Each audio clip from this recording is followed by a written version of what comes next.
بسم الله الرحمن الرحيم كسو دوادا سومايتي توتورياليس iyo cashiradii Python-ka cashirkii 46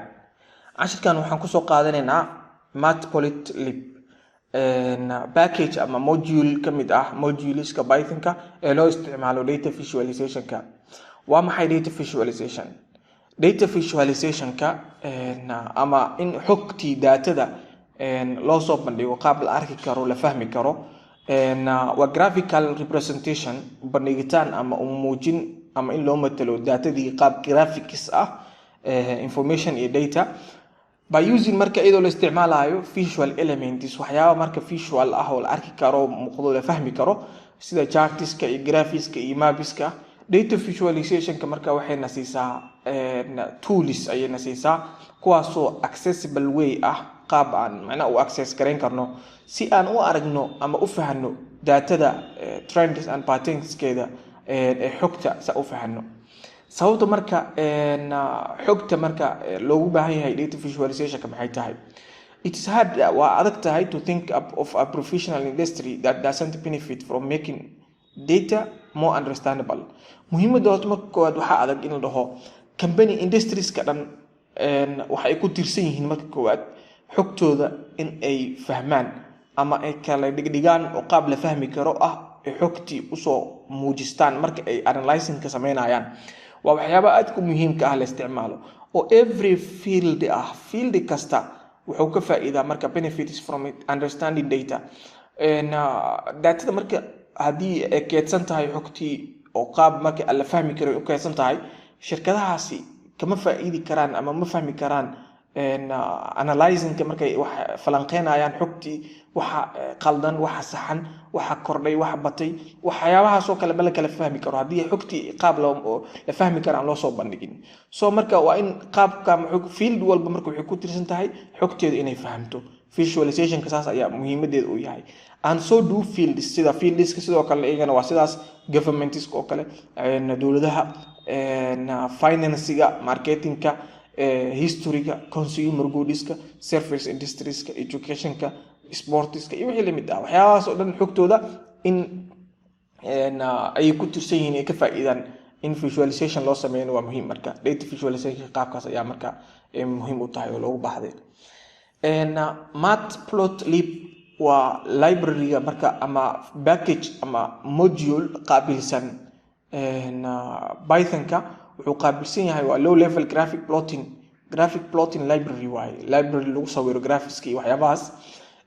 that service as taasoo u adeegta ama waxa uu qabata visualization utility waxay ka saacidaa in wixii qaab muuqaal ah oo la arki karo u soo muujisid ama sawir ahaan u soo muujisid ama graphics ahaan waxyaabahaas ay ka saacidaa matplotlib waa open source waxa general oo la isticmaali karo so we can use it freely wax si free ah waxa u baahan tahay in aad ka bixisid ma wax soo degsanaysid oo Python ku la shaqeyso marka waxa jirta marka pyplot maxay tahay waa sub module kamid ah matplotlib-kaas ay iyadana module ka sii tahay most of the matplotlib utilities waxa ay hoos tagaan pyplot submodule-kaas ay usually qaabka loo soo geliyo marka aad u soo gelinaysid waxa uu noqonaa aad important ku sameynaysid import ay leedahay waxa soo gelinaysaa code-kaaga ama meesha wax ku qoraysid import marka tiraahid waxa uu wacaysaa package-ka guud oo ah matplotlib ayaa leedahay waxa u baahan tahay pyplot markaas kaas ayaa muhiimada submodule-kaas waa midka aan wax ku sawirayno so matplotlib gaar ahaan waxa ka soo gelisaa pyplot waxaan u qaadataa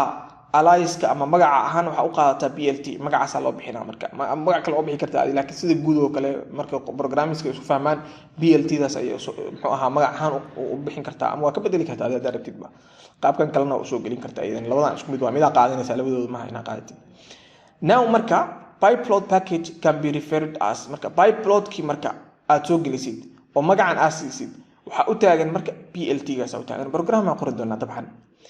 colors-ka iyo waxyaabahan oo soo laaban doonaa oo marka aan graphics-ka kala reeyn doono ayaan u soo laabanayna hadda waxaan rabnaa program-keen inaan ido tuso line charts-kan sida u sameyn karnaa programka anagoo isticmaalayna Python-ka. Line charts are used to represent relation xiriirka between u dhaxeeya two data oo x iyo y oo different axis ah. Saa ujeedid kana waa y axis, kana waa x axis. Sidee u sameyn karnaa marka? Lines kana uu sawira programka marka aad isticmaashid waa arki doonaa oo programka qoreynaa. Waxaan tagaynaa meesha aan programka ku qoreyna, laakiin ogow programkan qoreyno waxaan isticmaal rabnaa module-ka matplotlib. marka waxa u baahan tahay marka inaad tiraahdid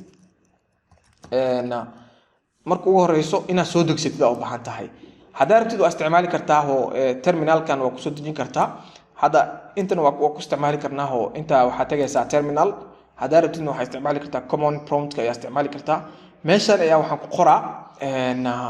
inaan soo dejino matplotlib library-ga inaan ku soo install gareyno marka hore, sababtoo ah package-kan gooniya loo soo dejistaa oo Python-kii lama socoto. soo maxaa leenahay marka pip ayaan qoreynaa qaybta hoose u jeedid. kabacdi waxaan raacinaynaa install ayaan leenahay. waxaa ku soo dejinaynaa Python-kii matplot library-ga soo install garay. intan marka aan dhaho installation-ka ayuu bilaabaa marka shaqadiisa oo waa uu shaqeynaa. okay, saa u jeedid marka installation-ka waa u dhameeyay. hadda marka waxaan isticmaali karnaa inaan isticmaalno programkeena importing ku sameyna. marka sidee u isticmaali karnaa? waxaan leenahay import, waxaa soo gelinaa programka import module-ka arabna oo ah saa u jeedid hadda isla markii waa uu suggestion ayuu sameynaa matplotlib soo geli. gaar ahaan waxa ka soo qaadataa ayada dhan lama rabo, marka ayada dhan ma soo gelinaysid waxa ka soo qaadaysaa pyplot ka soo qaado oo ah module sub module ayada ka tirsan waaye, kaas ka soo qaado. kadibna waxaa siisaa magac ahaan waxa u siisaa blt oo anaga ku fahmi doono. so hadda waan soo gelina programka, laakiin meeshaan ogow make sure waxa aad isaga ilaalisaa marka aad isticmaalaysid meeshaan oo kale errors in aragtida laga yaabaa. matplotlib waa module-ka ama package-ka aan isticmaalayno. fadlan ka taxadar file-ka aad ku qoraysid magaciisa inuusan ahayn, haddii kale error ayuu ku soo saaraa Python-ka. hadda saa u jeedid aniga hadda simple plot ayaa magacii ah, laakiin meeshan hadda matplotlib aan ka dhigo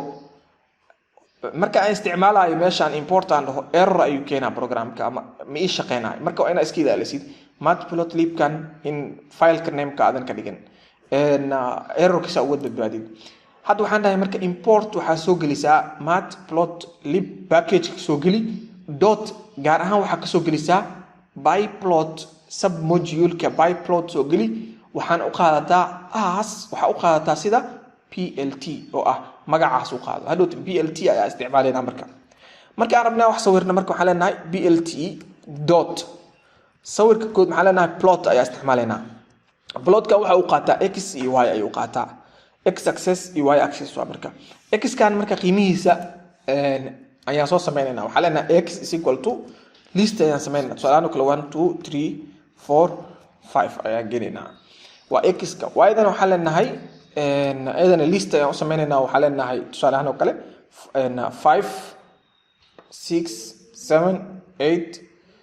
waa afar soo maahan ilaa iyo 9 iska dayba. okay, sidaan marka aan dhahno dabcan meeshaan hadda arkaysid oo kale oo argumentskaasi Python-ka ayaa ku daraayo kaliya uu ku tusinaa meesha ka mid ahaan u malaynayna ani ku daray oo ha ku qorin. Python-ka ayaa automatically noo tusinaya in arguments u gudbinayno x y uu yahay. intaan marka aan sameyno waxaan sameynaynaa hadda waa sameyn karnaa oo inaan wax soo bandhigno. waxaan leenahay blt dot function-ka waxaan isticmaalaynaa show. function-kaas waxay muujinaysaa plot-kii aad sawirtay ayay ku tusinaysaa. plot waa function, showna waa function. functionskaasi waxay ku jiraan sub module-kan pyplot mar walbaba waxa usoo qaadanay blt. haddii kale muxuu ahaa si aad ugu wareerina ku tusina magacan blt-dan waxa usoo qaadanay module-kan pyplot oo ka mid ah matplotlib-ka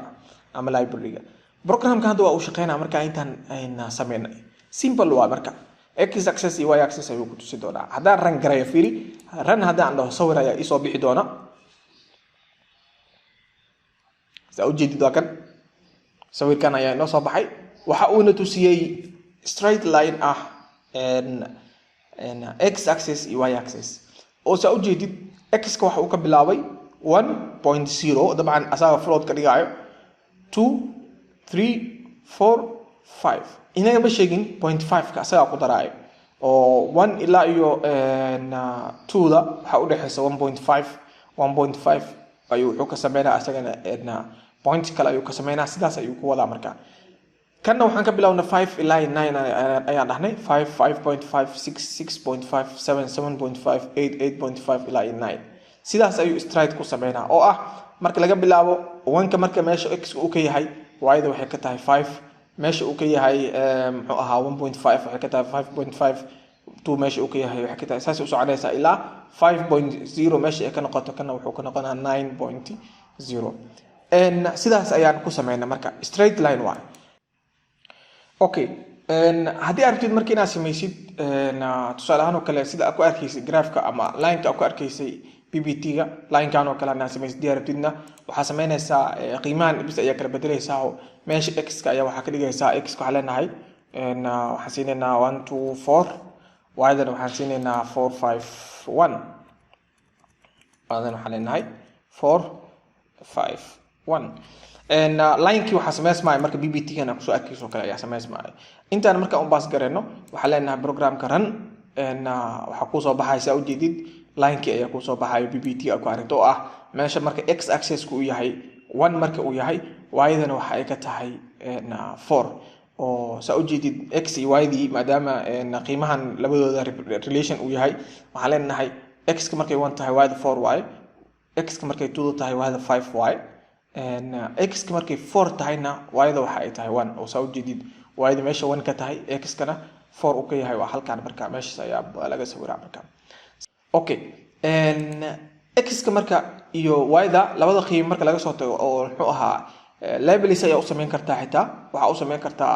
title ayaa graph u sameyn kartaa information dheeraad ayaa ku dir kartaa tusaale ahaan oo kale PPT-ga xigaada ay tuso PPT-gan marka daatada la sawiray saa ujeedid qaybta x axis-ka waxa ku qoran hadda x axis qaybta y-dana waxa ku qoran y axis title-ka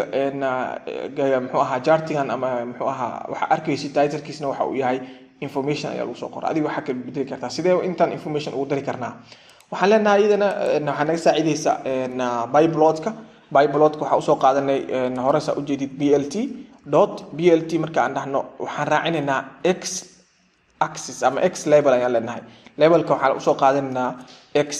kabacdi inta waxaan siinaynaa waxaan leenahay x labelkeedu waxaa siisaa x axis y-dana tan ayaa soo qaadanaynaa blt ayaan leenahay dot y level u sameey iyadana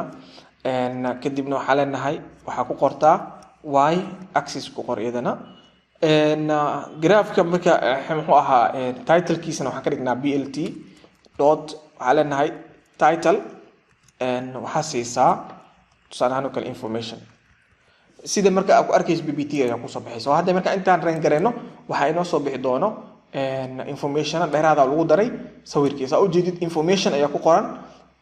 qaybta y axis ka waxa ku qoran y axis qaybta x kana waxa ku qoran